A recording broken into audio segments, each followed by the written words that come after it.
ಅದೊಂದು ಉಂಟು. ಆದ್ರೆ ರಗಳೆ ಯಾರಿಗೂ ಬೇಡ. ಹೌದು, ಅದು ಕಟ್ಟಿದಲ್ಲಿ ಇರುವುದೇ ಇಲ್ಲ, ಹಗ್ಗ ಬಿಡಿಸಿಕೊಂಡು ಓಡ್ತಾ ಇರುವುದು. ಎಂತದ್ದು ನನಗೆ ತಲೆಯಲ್ಲಿ ಕೊಂಬ ಹಿಂದೆ ಬಾಲ ಉಂಟು ನನಗೆ. ಅಲ್ಲ, ನಾನೇ ದನದ ಸಂತಾನದವಳ. ನೀ ಹೇಳಿದ ಅದು ಗಂಗೆ ಸುದ್ದಿ ಅಲ್ವಾ? ಅಯ್ಯೋ, ನಾನು ಆಕಳಿನ ಸುದ್ದಿ ಹೇಳಿತಾ ಇರುವುದಲ್ಲ. ನೀವು ನನ್ನ ಬಗ್ಗೆ ಉಳಿದವರಲ್ಲಿ ಇಂಥ ಮಾತನ್ನೇ ಆಡಿಯಿರಿ. ಯಾಕಂದ್ರೆ ನನ್ನ ಸ್ವರ ಸ್ವಲ್ಪ ದೊಡ್ಡದು ನೋಡಿ, ಆ ಕಾರಣಕ್ಕೋಸ್ಕರವಾಗಿ ನಿಮಗೆ ಹಿತವಾಗುವುದಿಲ್ಲ. ನಿನಗೂ ಗೊತ್ತುಂಟು, ಮತ್ತು ಕಡಿಮೆ ಮಾಡುವುದಿಲ್ಲ. ಎಂತದಕ್ಕಪ್ಪ ಕಡಿಮೆ ಮಾಡುದು? ಸ್ವರ ಎನ್ನುವುದು ಸಂಪತ್ತು, ರೂಪ ಎನ್ನುವುದು ಸಂಪತ್ತು, ಯೌವನ ಎನ್ನುವುದು ಸಂಪತ್ತು, ವಿದ್ಯೆ ಎನ್ನುವುದು ಸಂಪತ್ತು, ಬುದ್ಧಿ ಎನ್ನುವುದು ಸಂಪತ್ತು. ಸಂಪತ್ತಿರುವುದು ವಿನಿಯೋಗಿಸುವುದಕ್ಕೆ, ಮುಚ್ಚಿಡುವುದಕ್ಕಲ್ಲ. ಇರುವ ಸ್ವರವನ್ನು ಎಷ್ಟು ಚಂದ ಬಾಮ, ನೀನು ಹೀಗೆ ಮಾತಾಡ್ಬೇಕು ದಿವಸ. ನನಗೆ ಗ್ರಾಚಾರ, ನನಗೆ ಸತ್ಯ, ನನಗೆ ಇದು ಇಂಪಾಗಿ ಕೇಳುವುದು.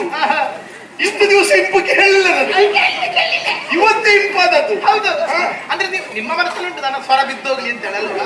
ಹೌದೌದು, ಅದೇ ಹೇಳಿದ್ದು. ಯಾಕೆ ಉಳಿದ ಹೆಣ್ಣು ಮಕ್ಕಳೆಲ್ಲರೂ ನಿಮಗೆ ಇಷ್ಟವಾಗುತ್ತಾರೆ, ಇದ್ದ ಹೆಣ್ಣು ಮಕ್ಕಳ ಜೊತೆ ಮೆರೆಯುತ್ತೀರಿ. ಉಳಿದವರ ವಿಚಾರವನ್ನು ನಾನು ಆಡುವುದಿಲ್ಲ. ಅವಳೊಬ್ಬಳ ಕುರಿತಾಗಿ ಮಾತ್ರ ನನಗಿರುವಂತ ಕಣ್ಣು. ಯಾರವಳೆ? ನಾನು ಅವಳೆ ಹೆಸರು ಹೇಳುವುದಿಲ್ಲ. ಎಂತದಕ್ಕೆ ಹೇಳುದು? ಅಂತವಳೆ ಹೆಸರು ಹೇಳುವುದಕ್ಕೆ ನಾನು ಅಲ್ಲ. ಮೊದಲು 8 ಇತ್ತು, ಈಗ 16,008 ಆಗಿದೆ. ಆ 16,000ಕ್ಕೆ ನಾನು ಹೊಣೆ. ನಾನು ಮಾಡಿಸಿದೆ ನನ್ನ ಗಂಡನಿಗೆ ಮದುವೆ. ಹೌದು, ನೋಡಿ, ನಾನು ಉದಾಹರಣೆ, ನನ್ನ ಹೃದಯ ವಿಶಾಲತೆ ಎಷ್ಟೆನ್ನುವ ಹಾಗೆ.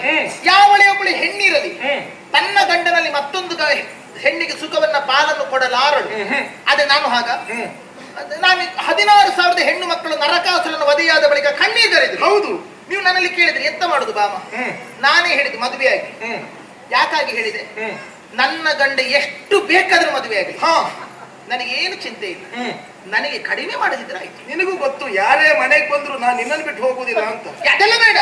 ಓಡಿ ಬಂದಂತಹ ಹೆಣ್ಣಿನ ಜೊತೆಯಲ್ಲಿ ಇರ್ತೀರಲ್ಲ, ಅವಳಿಗೂ ನಿಮಗೆ ಲಾಜಹೋಮ ಆಗಿದ, ಬೇಕಾದ ಹಾಗೆ ದರ್ಪಣಧಾರೆ ಆಗಿದ. ಹಾಗಾದ್ರೆ ಶಾಸ್ತ್ರೋಕ್ತವಾಗಿ 4 ಮಂದಿ ಪುರೋಹಿತರ ಸಮ್ಮುಖದಲ್ಲಿ ಮದುವೆ ಆದದ್ದು ನಾನು. ಏನು ಒಬ್ರು ಸಾಕಾಗುದಿಲ್ವಾ? ಹೆಮ್ಮೆ ನಮ್ದು. 4 ಮೂರಿಗೆ 4 ಜನ ಬೇಕು. ಹಾಗಾದ್ರೆ ಅಷ್ಟು ಶಾಸ್ತ್ರೋಕ್ತವಾಗಿ ಮದುವೆ ಆದಂತ ನಾನು ಇರುತ್ತಾ, ಉಳಿದವರ ಜೊತೆಲಿ ತಿರುಗಾಡುವುದು, ಓಡಿ ಬಂದವಳೊಟ್ಟಿಗೆ ಇರುವುದು, ಆ ಕರಡಿಯ ಮಗಳೊಟ್ಟಿಗೆ ಇರುವುದು, ಅದೆಲ್ಲ ಬಿಡಿ. ಈಗ ಅದಕ್ಕೆಲ್ಲ ಬಣ್ಣ ಹಾಕಿ ಎಂತದ್ದು ಅವಳು ಮೊದಲಾಗಿ ಮದುವೆಯಾಗಿ ಬಂದಿದ್ದಾಳೆ ಅಂತ ಇಟ್ಟುಕೊಳ್ಳು. ನೋಡ, ಸತ್ಯ ಹೇಳಬೇಕು, ನನ್ನಂತ ಚೆಲುವೆ ಮತ್ತೊಬ್ಬರಿದ್ದಾರೆ ಇಲ್ಲಪ್ಪ. ಹೌದಾ? ಹಾಗಾದ್ರೆ ರೂಪದಲ್ಲಿ ನಾನು, ನೀನೆ.